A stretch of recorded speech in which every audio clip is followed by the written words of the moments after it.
See? What did I tell you guys? No conclusion. It just kinda stops, like the book that one girl with cancer always read.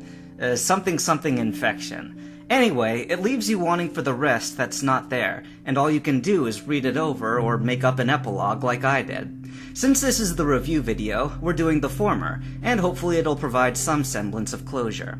As always, I'll do a summary and sprinkle in talking points where I see fit. Phoenix Rising, like most stories on this channel, continues from a previous story, albeit one that barely relates. It was called A Quattro and the Hunt for Mew 3, and the only relevant part is when a teenage Ash Ketchum gets killed by a Mew clone. Phoenix Rising begins in a fitting location, Ash's funeral. After all, what better symbolizes the Phoenix than dying and rising again? It's a privatized funeral, so the only people in attendance are Misty, Brock, and Gary. And get this, Gary has brought champagne in the back of his car. Champagne. We all knew he was a dick, but this goes several levels beyond that. This is sadistic and evil. Enter Merlin Durai, the true hero of this story. Anastas talks him up quite a lot, and the first time I read this, I very nearly quit because of how much like a Marty Stew Merlin appeared to be. He's the most powerful trainer in the world. In fact, he got ejected from the Pokemon League for being too good. Since then, he's created his own school for the best trainers to attend, built a booming corporation called Sierra Mana, and uncovered the secret to raising the dead, all before he turned 18. And here he comes now, to save everyone's favorite Pokemon trainer even after he's been dead for a month. With a Mewtwo, of course. Who does he think he is, God? This is not a good way to curry favor with the reader. So, why didn't I stop reading? Well, because that introduction took only a paragraph, and then immediately returned to Ash and the story. There wasn't the usual attention-whoring self-centeredness that most Marty Stew authors indulge in, just a few factual statements, as if Merlin's awesomeness wasn't important. I sensed that, beneath the cloak of the stew, there was something more subtle and complex, and I was curious to learn about it. Once Ash is revived, and the tears of joy are shed, Merlin discloses why he's used his newfound life power to bring him back.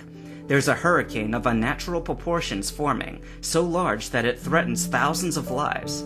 It seems to have its origin above some old oil refinery owned by Giovanni of Team Rocket, suggesting that the source is a Pokemon of tremendous power and evil. Ash's mission, should he choose to accept it, is to join with an elite task force called the Phoenix Trainers and confront the Pokemon. Ash asks for some time to think about it, and Misty suggests that he gather his life back together, starting with his Pokemon team. It turns out that they've gone mad with grief and had to be put in a Pokemon sanatorium. And by the way, Professor Oak's become a depressed alcoholic, and Ash's mom is MIA. And she might have committed suicide. It's pretty messed up, hardly a story for kids. Thankfully, the tone is much lightened when Ash returns and is reunited with his team. This is where Faith the Ninetales makes her debut. She doesn't play much of a role early on, but she stays with Ash until he makes his mind up to assist the Phoenix trainers. Her presence provides the reader more with an idea of how the Phoenix operate. Many of their Pokemon are capable of speech, they can conceal themselves and spy on enemies, and they're smart enough to tell when others attempt to spy on them. When Team Rocket's Meowth tries to scope out Ash's movements, Faith bites out a hidden camera on his head, then informs him that he's being watched. Turns out there's a Rattata in the vents, a Vaporeon in the cluttered sink, and a Gengar right next to him. The concept of Pokemon espionage was clever and well executed, and I found myself quickly warming up to Anastas. Maybe he really could walk the walk. By the time Ash rejoins with Merlin, we discover that two more people have joined the party, Phoenix trainer Darius Taurus and Jessie of Team Rocket. Jessie is present on behalf of Giovanni, because it seems that the Hurricane Pokemon got out of control and Team Rocket needed the Phoenix's help to stop it. Furthermore, Jessie's the ambassador because James got trapped in the refinery. Needless to say, Jessie isn't happy about the temporary alliance, and the constant spying only adds to the air of tension and distrust. They finally get onto the road when Merlin procures Professor Oak's mobile home. By this point in the story, I was fully hooked. I knew who the players were, their motives, how they operated, and now I was getting to know them as people. For instance, Darius's Gengar has a habit of calling him Master, which he finds annoying. And Merlin's not as all-powerful as initial impressions suggest. Before obtaining the mobile home, he'd been struggling to get his crappy car started. After an hour, he starts kicking it out of frustration, and the whole thing falls apart. Anastas isn't just dark, he can be pretty funny too. Not a whole lot happens for the first part of the journey. The rain picks up, Merlin takes on Ash as a student of Phoenix techniques, and the other characters bicker. It was mostly just character building stuff. Nothing wrong with that, it just wasn't that eventful. The next major plot point occurs in Saffron City, and this is where I must differentiate between author and character. This story begins in third person, and for the most part, it remains that way. However, Michael Anastas wrote himself in as one of the Phoenix trainers, and so henceforth I will refer to the author as Anastas and the character as Mike. Again, since the Phoenix trainers are supposed to be the best of the best, you'd think this was a pretty self-indulgent thing of him to do. But again, that's not the case. Mike goes out of his way to make clear that he's easily the weakest of the 10 Phoenix trainers, and that he's with them out of duty, not sense of belonging. Said another way, if these were the companions of the Fellowship of the Ring, Mike would definitely be one of the hobbits. Anyway, Merlin parks the mobile home near Saffron Gym because Lieutenant Surge has just joined them, and they need to talk. Faith opens the door for Mike, and it becomes immediately apparent that the two have a history that goes way back. Meanwhile, Ash recognizes Saffron Gym as the place where he died, and he goes in to face down the fear that's been haunting him. Waiting inside the fence is Gary Oak, which sets up a disturbing situation for several reasons. One, he somehow made it all the way out here, and he knew Ash was coming. 2, he's dressed in a dark trench coat outfit instead of normal clothes. 3, he compliments Ash and gives him a present in a Pokeball, which is uncharacteristically civil of him. And 4, he disappears as quickly as he appears. And accidentally inspires Organization 13, 5 years later. Seriously, Anastas called it. Mike and Faith catch up to Ash just in time to watch him throw the Pokeball, which explodes with the force of a small bomb. Nobody's hurt, but later, the Phoenix trainers ponder what it could all mean. It becomes clear in a few hours, when Darius is driving the mobile home. He sees something that scares him so badly that he swerves off the road, and while it's never specified, the Phoenix trainers conclude that it's a wraith. They've dealt with creatures like these in the past, and from what they know, they're ghost Pokemon with extraordinary powers of illusion.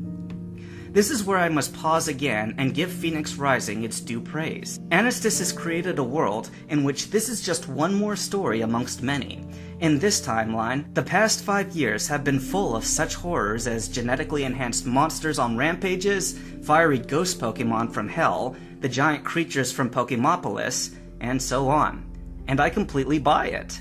A good author is capable of sculpting a setting without describing it all at once, so that by the time he gets around to the larger picture, I accept it as natural. I can guess at how things must have been like for the Phoenix trainers in the past, because the current setting has given me enough material to imagine what was never actually written. This is the conception principle of fanfiction, and why it exists in the first place. As long as I'm praising, I may as well critique a bit. During your listen through, I'm sure you picked up on the following things, to name a few. People are always stumbling through the door. People are often fainting or trying not to throw up. When surprised, they always seem to say, "Huh?" A phoenix symbol explains everything. Michael has the perfect answer for many situations. The elemental attack always strikes the gem dead on. I'll end the list here, but I could have kept going. You could make a drinking game out of it. Feel free to share your favorite repetitions in the comments. Back in the story, the team discovered that Meowth knew about the threat of the race the whole time because Giovanni once made a deal with them. This makes clear that 1. Team Rocket's been withholding information, 2. The Wraiths are a significant adversary, and 3. Team Rocket has ties with them, and still might. Jessie and Meowth drop out of the picture for a while, and the group is forced to continue on foot now that the mobile home is wrecked. They pass through an area in or near the Safari Zone, where they encounter Gary a second time. They exchange threats, but Gary retreats when a horde of Kangaskhan appears. After messing around a bit with Tommy, a minor character both in the show and this story, the party gets ambushed by another Wraith attack. This time, it comes in the form of Merlin's abusive father, a man who was supposed to have died at sea 10 years ago. Merlin takes out his signature weapon, an ornamental sword, and has his Arcanine transform it into an elemental blade. He then uses his new fire sword to drive off the wraith.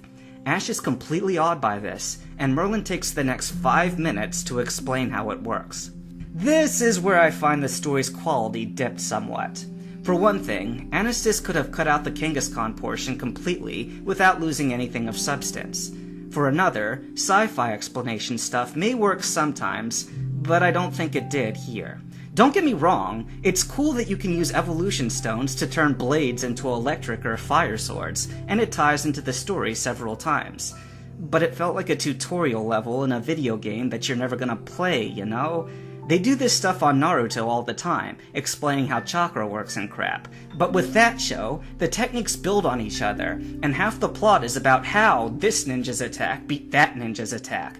The element-absorbing swords don't do that. Moving on, the Phoenix trainers make it to Paradise City, where the grass is green and the girls are pretty. They spend the night there, and Merlin gives us another tutorial, this time on Sierra Mana Pokeballs. In short, normal balls can only capture the essence of one Pokemon. Sierra balls create a spherical field around them, including anything they touch. Here, the explanation does work. For one thing, rather than just talking about it, Anastas gives us a comedy scene in which Faith sits in Mike's lap. Mike feels awkward and recalls her into her Sierra ball, only to be sucked in as well because he forgot how the touch field works. Later in the story, the Sierra ball touch field mechanic is utilized in a variety of ways that are essential to understanding the plot. We can skip the tutorial on elemental swords. We need the one for Sierra Mana Pokeballs. That night, Jessie and Meowth reveal their true colors when they sneak away to phone Giovanni about their progress. The Phoenix trainers catch them in the act, and the two rockets retreat. While the groups reorganize, Mike and Faith are let back out of their Pokeball, and Ash comments on how familiar the two of them are. Faith explains that Mike was part of the Yaz and Kaz gym rivalry as a child, and ran away to the wilderness. There, he was attacked by an Ekans, where Faith the Vulpix came to his rescue. She won the battle, but she got badly poisoned in the process. Mike then saved her, and they've been close ever since. We find out later that Merlin captured Faith, which was how Mike was introduced to the Phoenix School. Mike went on to become a Phoenix trainer by, barely, passing the classes and teaching Faith how to talk. The wilderness years together probably accounted for Mike's Pokemon communication talent, and likewise, Faith's tendency to walk on her hind legs and act human-like. It's weird, and Michael doesn't hesitate to point this out to the reader, but he also vehemently defends their relationship. I'm sure the furries in the audience understand.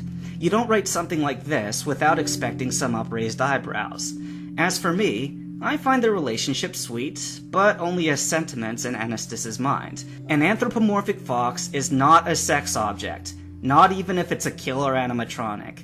What the hell am I even saying anymore? Okay, Jessie's back, and she's brought a battalion of like 50 rockets to kill the Phoenix trainers. Both sides gear up for war, and they charge into a massive bloodbath. Guns, tanks, bazookas, and dead bodies everywhere, and everyone dies! Brock's dead, Merlin's dead, Surge is dead, Jessie's dead, James.